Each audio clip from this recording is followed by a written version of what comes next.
Good morning and welcome back. I'm so glad that you are joining me here. I'm in my house and I'm assuming that you're in your house.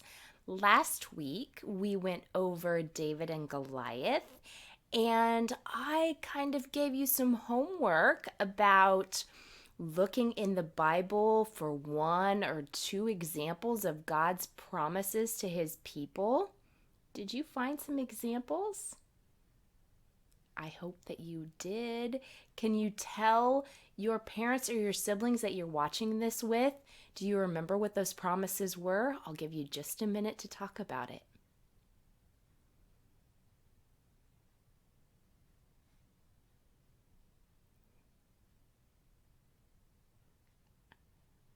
I hope that that was a great discussion.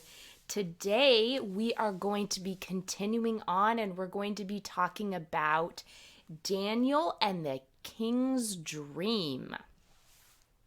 We'll be reading out of our book, one of our favorites, right? Okay, let's start in. Among those who were taken away captive to Babylon was a lively young man named Daniel. The king Nebuchadnezzar, that is quite a name, huh? Ordered that the best looking and the most intelligent young men should be set aside from among the captives for special training. So the most handsome youths, who were also quick to learn, were taught the ways of the Babylonians. They were to be trained for 3 years in the language and learning of that nation. They were to have the best food and they were to enter the king's service. Among those who were chosen was Daniel and 3 of his friends.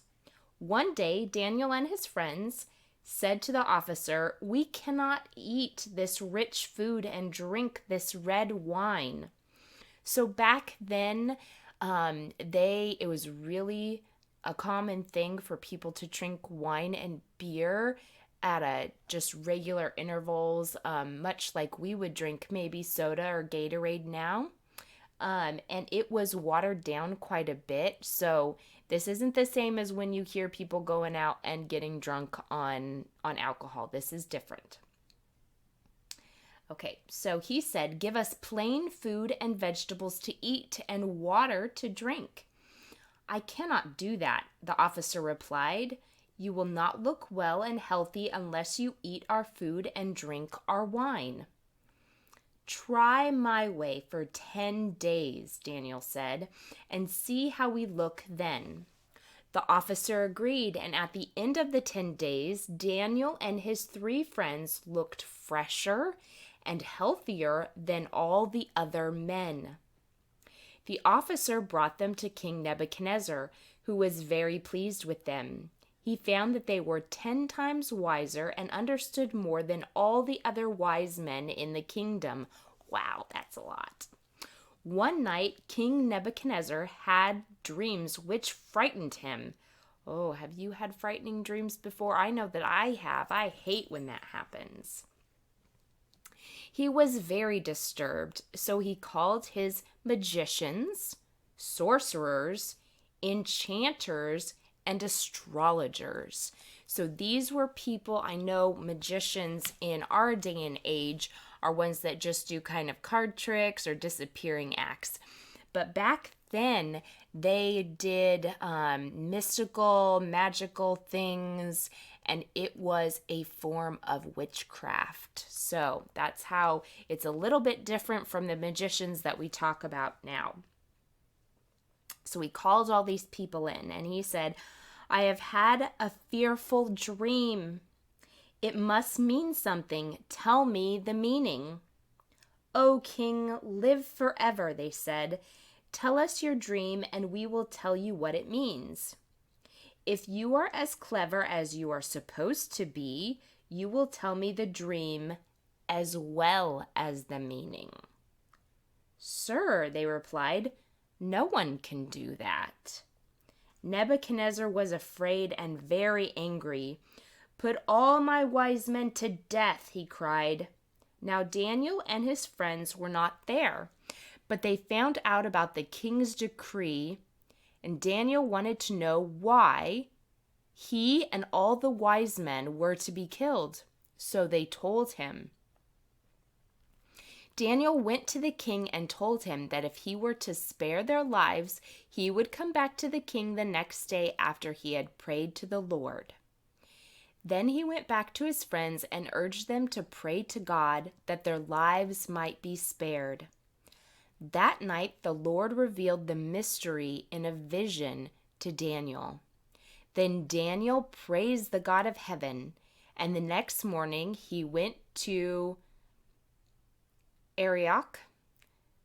Not exactly sure how to pronounce it, but that's okay. He went to the place where Nebuchadnezzar was. Take me to the king, he said to them. I will explain his majesty's dream. Are you able to tell me what I saw, and are you able to tell me what it means? Demanded King Nebuchadnezzar. Your wise men cannot explain these mysterious dreams to you, but there is a God in heaven who can, and he will reveal it to your servant. O king, you saw a vision in the night. As you watched, you saw a tremendous statue. It was enormous. It stood there in shining brightness and almost took your breath away. As you looked, you saw that its head was pure gold. Its chest and arms were of silver. Its belly and thighs were bronze. It had legs of iron, and its feet were partially iron and partially baked clay. What do you notice about all those? That it goes from gold to silver to bronze to iron to clay.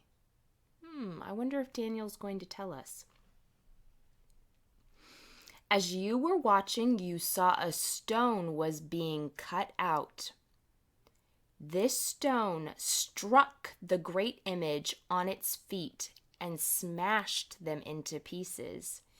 Then the great image came crashing down to the ground, dissolving into dust. The wind came and blew it all away. Nothing remained except the stone that struck the image. Then it began to grow and became a great mountain which filled the whole earth. This was your dream, O king, and this is the meaning of it. God has given you power and made you into a great kingdom. You are the head that is gold. After you shall rise another kingdom to rule the world, not as glorious as yours. Then a third kingdom shall come. The fourth kingdom will not be so strong and will be partially iron and partially baked clay. So you see how he's explaining that the greatest kingdom is Nebuchadnezzar's and it's gold, and then silver, which is not as, it's still very good metal, but it's not as precious as gold. That came next, and he was saying that that kingdom wouldn't be quite as good as Nebuchadnezzar's was. And then the next one was bronze, which again is not as good as silver and definitely not as good as gold.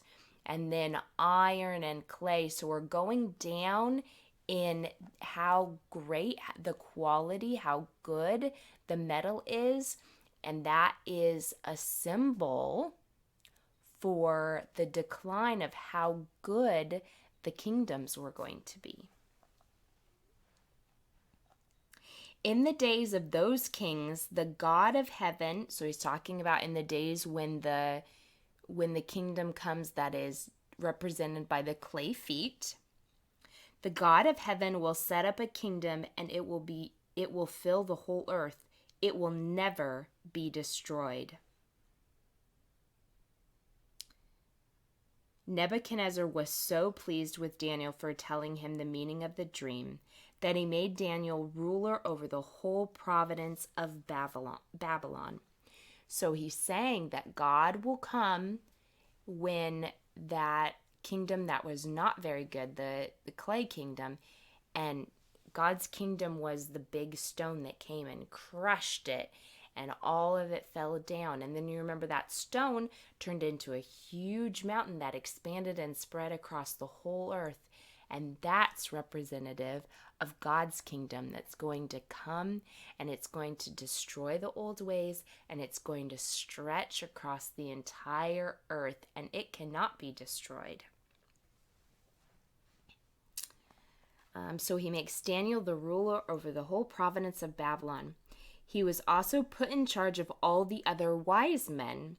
The king gave Daniel many gifts and honors. The great God has shown me that he is going to do, and he has told me about his kingdom which is to come.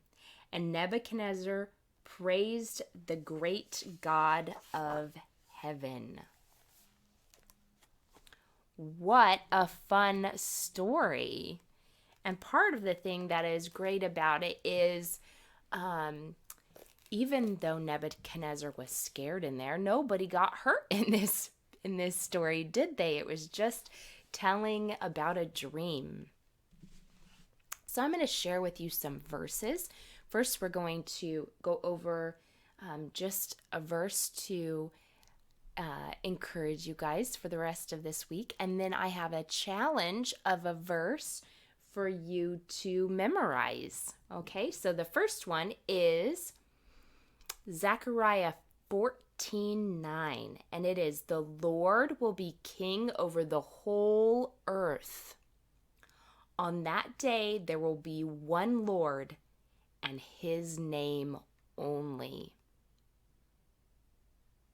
Now this is the one that I would challenge you to memorize, to work on memorizing this week. The reference is Matthew 6:33.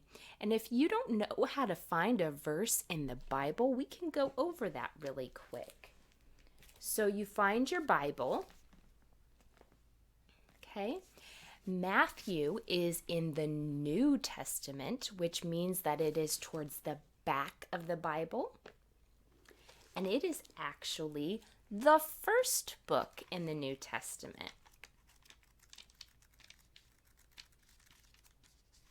And I would tell you the exact page, but every Bible is different as far as page-wise. But you'll find that at the beginning of most of them, they say the name of the book. And then and it gives some good information. Now mine has a little more in-depth stuff. But as you get into it, you'll see at the top here, it's going to tell you what book you're in. So it says Matthew. And then these big numbers are the chapters. So this is chapter 1. And then you're going to have a dot, dot. And after that dot, it's going to tell you the individual verse. And you'll see that there are some small numbers in here. I don't know if you can see that. So this starts at 1:1, obviously. And then right here, there's a little 2. So that's verse 2. So if we need to find Matthew 6:33, we're going to turn our Bibles until we find the big 6. So that's chapter 6. Then we have to go through and find, out of the little numbers, we have to find 33. So we're going to flip, and we're not going to go, if we see the 7, we've gone too far. So we're going to stay in the 6s. Here's verse 9. Okay, I need to go further than that. Here's verse 19.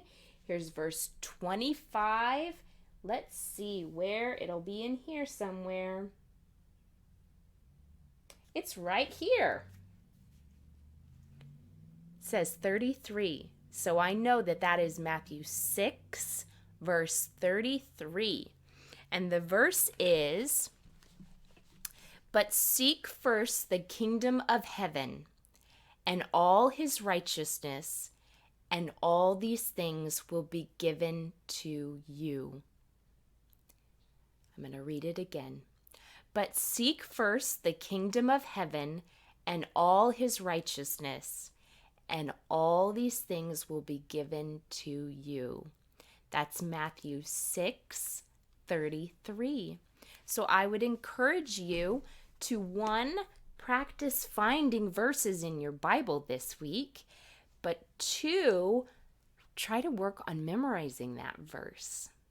And that's what I have for you today. Thanks so much for coming and being here with me today. I hope that you have a great weekend.